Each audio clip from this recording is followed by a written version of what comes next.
scattered petals. The coastal town of Meridian Bay was known for two things: spectacular sunsets and the invisible line that divided the harbor district from the hillside mansions. Olivia Reed crossed that line every day, walking from her apartment above her father's bakery to her job at the Meridian Bay Library. At 23, she was content with the predictability of her life until Marcus Donovan crashed into it. "I'm sorry. I wasn't looking where I was going," he apologized, scrambling to help gather the books that had spilled from her arms onto the sidewalk. Olivia looked up to see kind eyes the color of honey and a sheepish smile. "It's all right," she said, accepting a weathered copy of Pride and Prejudice from his outstretched hand, "though I think Jane Austen might not forgive such rough treatment." He laughed, a warm sound that seemed to linger in the salt-tinged air. "Then I'll have to make it up to both of you. Coffee, perhaps?" That chance collision outside the library became the first chapter of their story. Marcus was unlike anyone Olivia had known, brilliant but humble, the son of a prominent shipbuilding family who preferred discussing literature to attending the social events his parents favored. He had graduated from university with honors in engineering and had returned to help modernize his family's business. "I don't fit in there," he confessed one evening as they walked along the pier, the sky painted in watercolor hues of pink and gold. "They see the world as a hierarchy. I just see people." Summer days melted into each other as they created a world of their own. They picnicked in hidden coves, debated philosophy in corner cafes, and shared whispered dreams under star-filled skies. Olivia fell in love with his passion for innovation and the gentle way he listened when she spoke of her ambitions to become a writer. "You see stories everywhere," he told her, tucking a strand of chestnut hair behind her ear. "It's like you have a window into people's souls." But reality had a way of intruding on even the most beautiful dreams. The letter arrived on a rainy Tuesday. Marcus had been offered a position with a pioneering tech firm in Singapore. It was everything he had worked for, a chance to develop sustainable energy solutions beyond what his family's traditional business could support. 2 years, he promised, his forehead pressed against hers as they stood in the rain outside her father's bakery. "I'll establish myself, and then you'll join me. We'll build something extraordinary together." Olivia nodded through her tears, wanting to be selfless enough to let him go without reservation. "I'll wait," she whispered. The night before his departure, they made love in his apartment overlooking the harbor, their promises and plans woven between kisses and tender touches. Marcus placed a delicate silver bracelet around her wrist, a small compass charm dangling from it. "So you remember I'll always find my way back to you," he said. She gave him her grandfather's pocket watch in return. "So you remember that time is precious," she told him, "and that every second apart is counting down to when we'll be together again." Neither could have known how. Those parting gifts would become anchors to a past that slipped away with each passing month, or how the letters that gradually grew shorter would eventually stop altogether, leaving only silence and unanswered questions in their wake. Fortune's architect. The Singapore skyline glittered like a constellation fallen to earth, its towers of glass and steel competing with the stars. From the window of his penthouse office, Marcus Donovan surveyed an empire built from ambition and sleepless nights. At 35, he had transformed from a promising engineer to the founder of Helios Innovations, a clean energy company valued at billions. His renewable technology powered cities across Asia and was expanding globally. "The Frankfurt contracts are ready for your signature." "Mr. Donovan," his assistant said, placing a folder on his desk. Marcus nodded, his attention still caught by the harbor lights that always reminded him of Meridian Bay. 12 years had passed since he'd left, since he'd made promises on a rain-soaked street. He still carried Olivia's grandfather's pocket watch, though he rarely opened it anymore. The weight of its presence in his pocket was reminder enough of how time had slipped away. The first year of separation had been bearable with frequent video calls and lengthy emails. The second year grew harder as his responsibilities multiplied. By the third year, when he should have been returning for her, Helios was in a critical growth phase. "Just a little longer," he'd written. Her replies became shorter, less frequent. Then came the night when his prototype energy plant suffered a catastrophic failure. For 3 weeks, Marcus worked without stopping, barely sleeping, desperately trying to save his company and the jobs of hundreds. When he finally emerged, victorious but exhausted, he discovered that his last 3 emails to Olivia had gone unanswered. He called her number, disconnected. He wrote to her address, returned. Her social media accounts had vanished. Marcus sent a trusted colleague to Meridian Bay, who returned with devastating news. The bakery had been sold, and the Reeds had moved away. No forwarding address, pride kept him from searching further. If she had wanted to be found, she would have left away. The pain of abandonment hardened into a protective shell around his heart as Marcus threw himself completely into building Helios. Success followed success, but each achievement rang hollow. "You've been named Innovator of the Decade," his PR director announced one morning. "Time magazine wants to do a feature." Marcus smiled the practiced smile that never reached his eyes. Schedule whatever's necessary. He dated occasionally, brilliant, accomplished women who complimented his public image, but relationships never progressed beyond a few months. His closest friend and business partner, Ravi, was the only one who dared mention the obvious. "You're still looking for her in everyone you meet," Ravi said during a rare moment of downtime.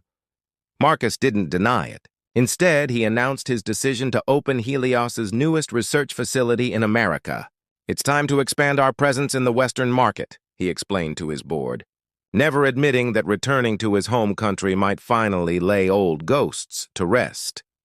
Meanwhile, across the ocean in a small New England town called Evergreen, Olivia Reed had built a different kind of life. The bakery she managed wasn't as charming as her father's had been, but it provided stability for her and 11-year-old Sophie.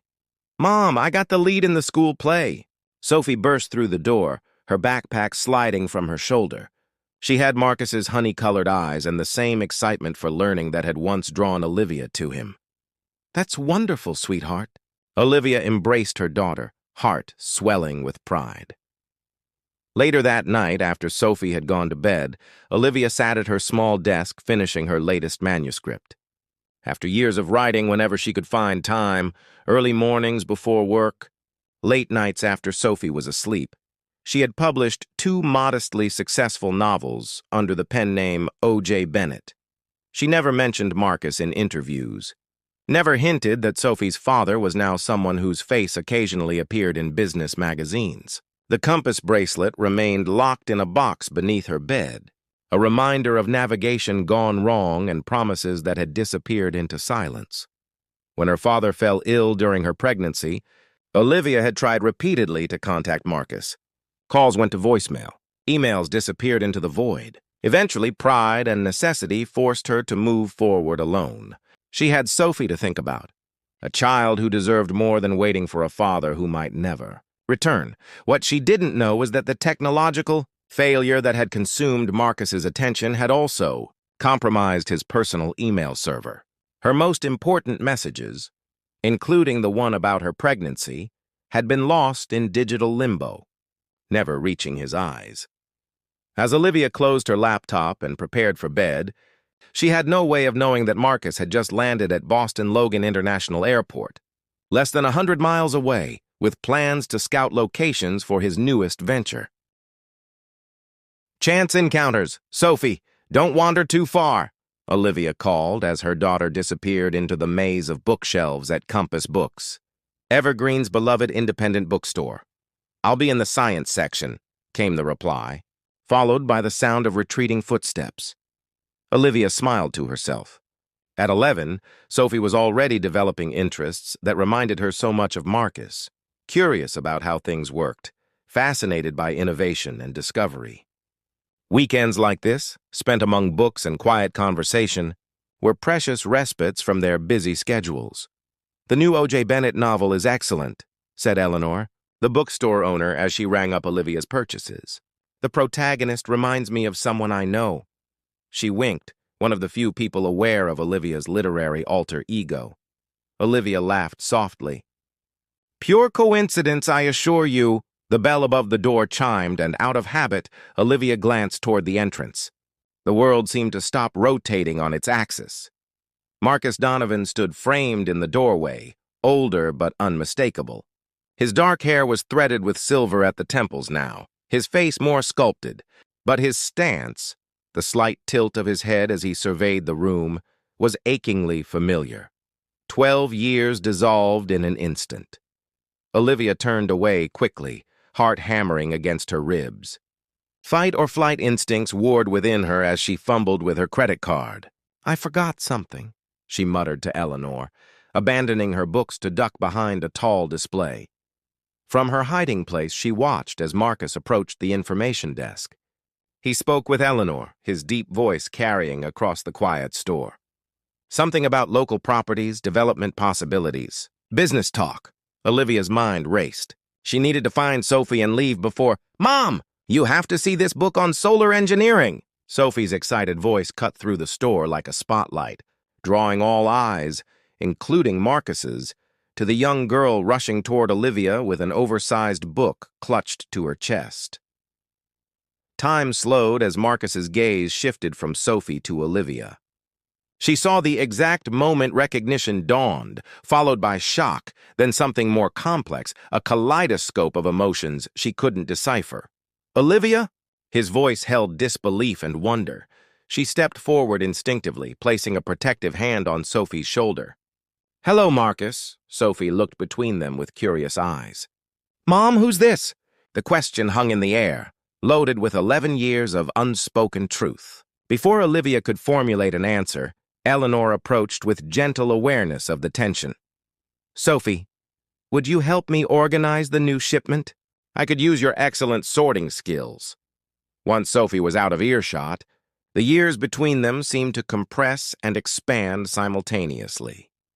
"You look well," Marcus offered, his eyes never leaving her face, as if afraid she might disappear. "So do you." "Success agrees with you." Olivia's tone was carefully neutral, masking the tornado of emotions beneath. "I tried to find you," he said quietly. "Years ago when your letters stopped." "When my letters stopped?" Incredulity colored her voice. "I wrote to you for months after my father got sick." "After I found out—" She cut herself off, suddenly aware they were standing in a public place. Confusion crossed his features. "Your father was ill?" "I never knew." "I never received those letters, Olivia." The genuine bewilderment in his expression gave her pause. For 12 years, she had carried the narrative that he had chosen his career over her, over them. The possibility that there might be another explanation had never occurred to her. "Is she—" His eyes drifted toward Sophie, a question forming that he seemed afraid to complete.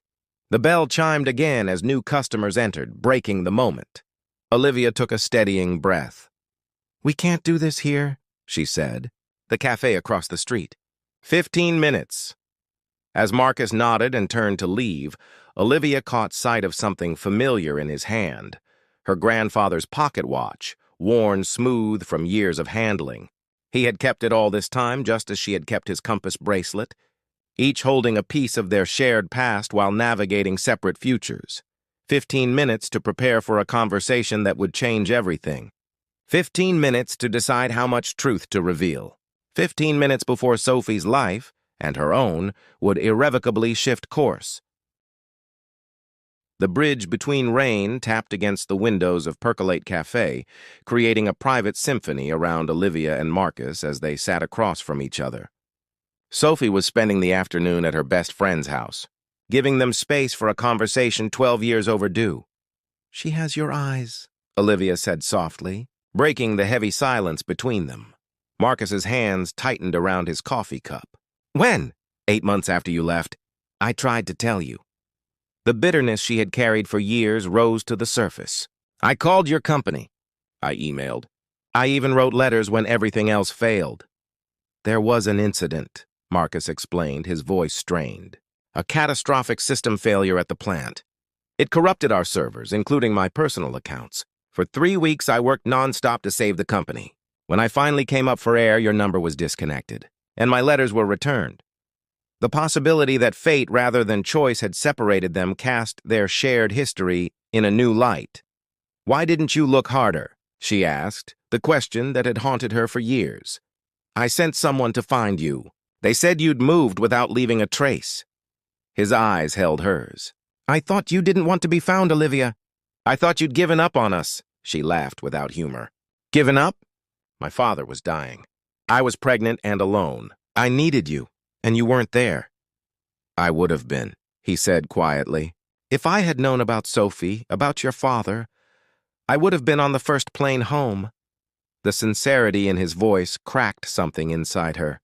For years, she had needed him to be the villain in their story. It was easier than accepting that sometimes life simply happens, that two people can make all the right promises, but still lose each other in the noise.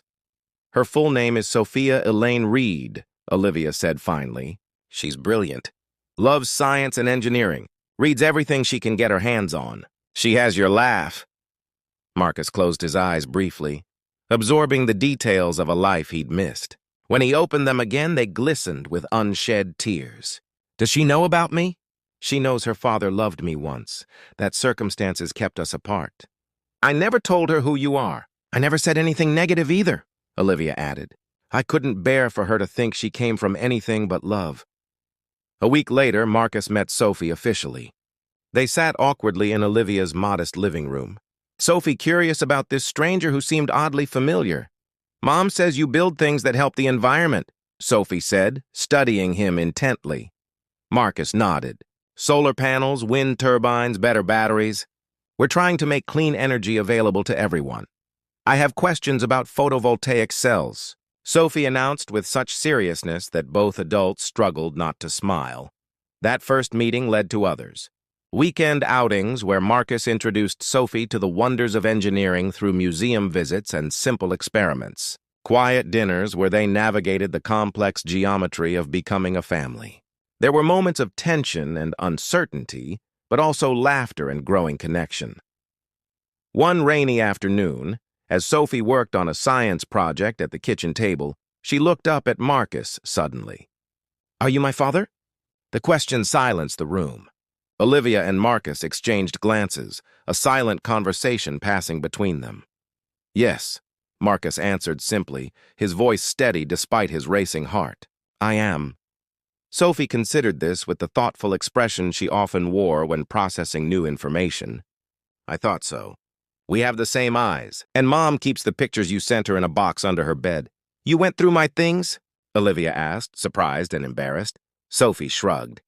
I was looking for the compass bracelet to show Layla. It's pretty. Marcus's eyes found Olivia's across the room. You kept it? Of course I kept it, she said softly. Some promises are worth holding on to even when they seem impossible.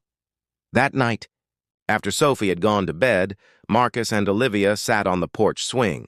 The distance between them measured in inches rather than miles or years. I'm not asking for forgiveness, he said. Just the chance to be part of her life. Part of both your lives in whatever way makes sense. Olivia looked at him, really looked at him, and saw not the billionaire entrepreneur the world knew, but the boy who had once discussed Austin with her on rainy afternoons, who had seen the writer in her before she fully believed it herself. Sophie needs her father, she said carefully, and I need time. We can't just pick up where we left off. Marcus nodded, understanding the boundaries she was setting. I've opened an office in Boston. I'll be staying indefinitely. He hesitated, then added, I never stopped loving you, Olivia, even when I thought you'd chosen to forget me. She didn't respond to his confession, not yet ready to explore what remained of their own connection while still building bridges for Sophie. Instead, she told him about their daughter's upcoming science fair, offering him the most precious gift she could, the opportunity to be present for the future, even if he had missed the past. Rewritten stars. Autumn painted evergreen in brilliant hues of amber and crimson as life settled into new patterns. Marcus had purchased a house 15 minutes from Olivia's, close enough for regular involvement in Sophie's life, but far enough to respect the boundaries Olivia had established. His company's East Coast headquarters now operated from Boston, with a research facility under construction just outside Evergreen that would bring jobs and innovation to the small town. Dad's taking me to the MIT robotics competition this weekend, Sophie announced one morning over breakfast. The word dad still knew enough to make Olivia's heart catch. 4 months had passed since that day in the bookstore, each week bringing subtle shifts in their family constellation. "Remember to thank Professor Lin if you see her," Olivia reminded her. "She put your name on the visitor list."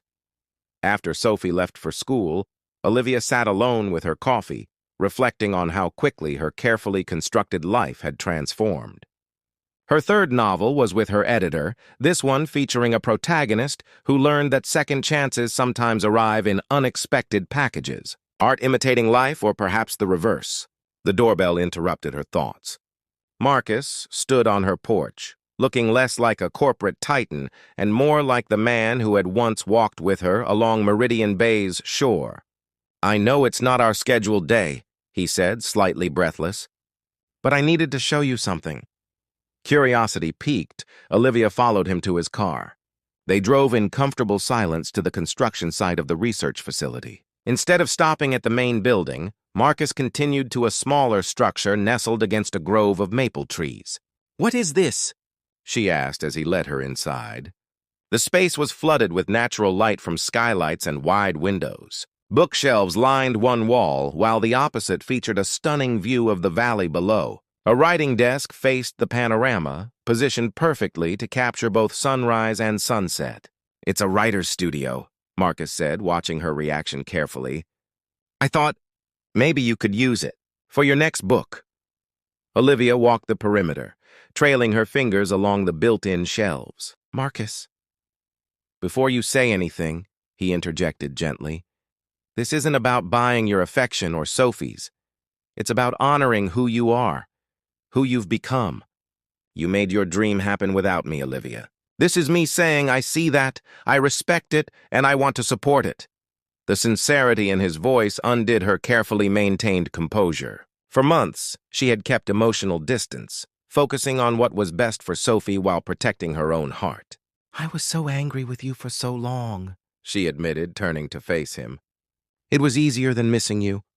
"I know," he said simply. "I would have been angry too." That evening, after Sophie was asleep, Olivia retrieved the silver box from beneath her bed. Inside lay the compass bracelet, its chain tarnished with time but the directional marker still intact. She brought it to the porch where Marcus waited, the night air crisp with approaching winter. "I used to take this out whenever I finished a chapter," she confessed, opening her palm to reveal the bracelet. "Silly superstition, I suppose, as if it connected my words to you somehow." Marcus removed the pocket watch from his jacket, its case worn smooth from years of handling. "I checked this before every major decision, wondering if it was bringing me closer to you or further away." Their hands met in the space between them, exchanging these talismans of their past. As Marcus fastened the bracelet around her wrist once more, his fingers lingered against her pulse point. "We got lost for a while," she said softly.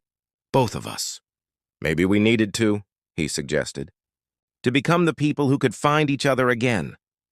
6 months later, on a spring morning bright with promise, Olivia stood in her writer's studio, watching as Marcus and Sophie collaborated on building a solar-powered water filtration system in the garden below. Her manuscript lay finished on the desk behind her, the acknowledgments page thanking M for showing me that some stories deserve second drafts. Their journey back to each other hadn't been without complications. There had been difficult conversations about trust and forgiveness, about expectations and fears. Sophie had struggled with occasional resentment toward both parents. Olivia for keeping the truth hidden, Marcus for his absence. But gradually, understanding had grown in the spaces where hurt once lived. The previous evening, after Sophie had gone upstairs, Marcus had taken Olivia's hand across the dinner table. "Move in with me," he had said, then laughed at his own awkwardness. "I mean, let's build something together. A home for the three of us." She hadn't answered immediately, appreciating that he understood her need to consider all implications carefully. "I like my independence," she had said finally. "The life I built, I know. I'm not asking you to give that up." His eyes had held hers steadily. "I'm asking if we can create something new that honors both our journeys." Now, watching him with their daughter, Olivia felt the last of her hesitation dissolving. Life offered no guarantees, no promises that couldn't be broken by circumstance or misunderstanding. But it also offered the possibility of redemption, of connections strong enough to withstand time and distance. She made her way down to the garden, joining them in the dappled sunlight. Sophie immediately began explaining the filtration system, her enthusiasm infectious. When she paused for breath, Olivia exchanged a glance with Marcus. "About what you asked yesterday," she said quietly. "Yes." His smile was like sunrise breaking across the horizon. Sophie looked between them curiously, sensing a shift in the atmosphere. "Yes, what?" she asked. Olivia took a deep breath. "Your father and I are thinking it might be nice if we all lived together, as a family." Sophie considered this with characteristic thoughtfulness before breaking into a grin. "About time," she declared with the straightforward wisdom of youth. "Can my room have a telescope?" As laughter filled the garden, Olivia felt Marcus's hand find hers, their fingers intertwining with the ease of long practice. The compass bracelet caught the sunlight, its directional marker pointing toward the future they would navigate together, not as the young dreamers they once were, but as the people they had become, stronger for having been broken, wiser for having lost their way, and infinitely more grateful for the chance to begin again.